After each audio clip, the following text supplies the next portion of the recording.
বাংলাদেশিদের কি আইপিএল খেলা উচিত? হ্যালো ভিউয়ার্স, আসসালামু আলাইকুম। আশা করি সবাই ভালো আছেন। বাংলাদেশি প্লেয়াররা সব জায়গায় অবহেলিত। তাদেরকে কিসের জন্য দাম দেওয়া হয় না, তাদেরকে কিসের জন্য অবহেলা করা হয় তা নিজেও জানি না।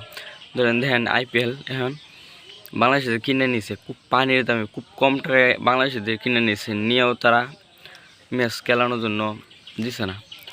লিটনকে একটা ম্যাচ খেলানোর জন্য সুযোগ দিচ্ছে, একটা ম্যাচ সে খারাপ করছে। এত বড় একটা টুর্নামেন্ট, সে প্রথম ম্যাচটা নার্ভাস ফিল করতেই পারে, সে খারাপ করতেই পারে, তাই বলে তাকে পরে আরেকটা ম্যাচ সুযোগ দেওয়া হবে না, এরকম এটা কেন হয়েছে?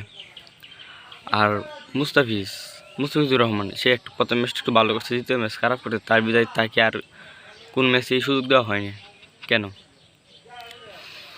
সচিন টেন্ডুলকার মতন প্লেয়ার যদি প্রথম ম্যাচে 7 রান করে আউট দিতে পারে, আর এখন সে বিশ্বের সবচেয়ে বড় প্লেয়ার হয়েছে।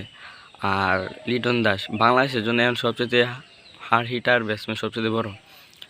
সে কি বড় হইতে পারবে না? প্রথম ম্যাচটা সে খারাপ করছে, হ্যাঁ প্রথম ম্যাচটা খারাপ করছে, এই যে আমরা সবাই মানি, কিন্তু তাকে আরেকটা সুযোগ দেওয়া তো উচিত ছিল। আর পাপন আগেই বলছিল, এই যে বিসিবি বস, যে বাংলাদেশের বিসিবি প্রধান নাজমুল হাসান পাপন, সে বলছিল যে আইপিএলে গিয়ে পানি টানা চাইতে, বোতলে পানি টানা চাইতে বাংলাদেশে থাকাটাই সবচেয়ে বেটার। কিন্তু আমরা সবাই না করছিলাম যে না, ওরা আইপিএল খেলুক। আর এখন আমাদের বুঝ হয়ে গেছে যে উনি কিসের জন্য বলছিলেন যে আইপিএলে বোতল টানা চাইতে আমাদের বাংলাদেশে থাকাটাই ভালো। ওরা যে টাকায় গেছিলো, ওই টাকাও তো ওদের দেওয়া হবে না। আর আইপিএল এখন নতুন নিয়ম হয়েছে যে জয় ম্যাচ খেলবে, না খেলুক দলের সাথে তাকে ওই ম্যাচে টাকা পাবে। আর বাংলাদেশের প্লেয়াররা লিটন আর মুস্তাফিজ কয় টাকা পাবে? তা আমার সন্দেহ আছে যে তারা তো 7-8টা ম্যাচ ছিল, তার মধ্যে আরও 2টা ম্যাচ 3টা ম্যাচ তারা খেলতে পারছে না, আরও 2-3টা ম্যাচ রাইখে তারা চলে আসছে। তাতে কয় টাকা পাবে তার তো আমরা বালাই জানা আছে।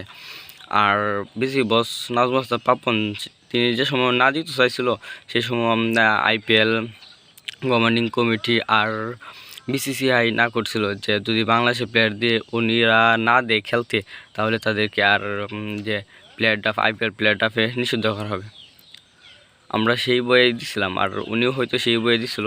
আর আমার মতে এখন বাংলাদেশি প্লেয়ার দিয়ে আইপিএল না খেলাটা সবচেয়ে ভালো। আর আপনাদের মতামত কি তা একটু কমেন্টে জানান। ভালো থাকবেন।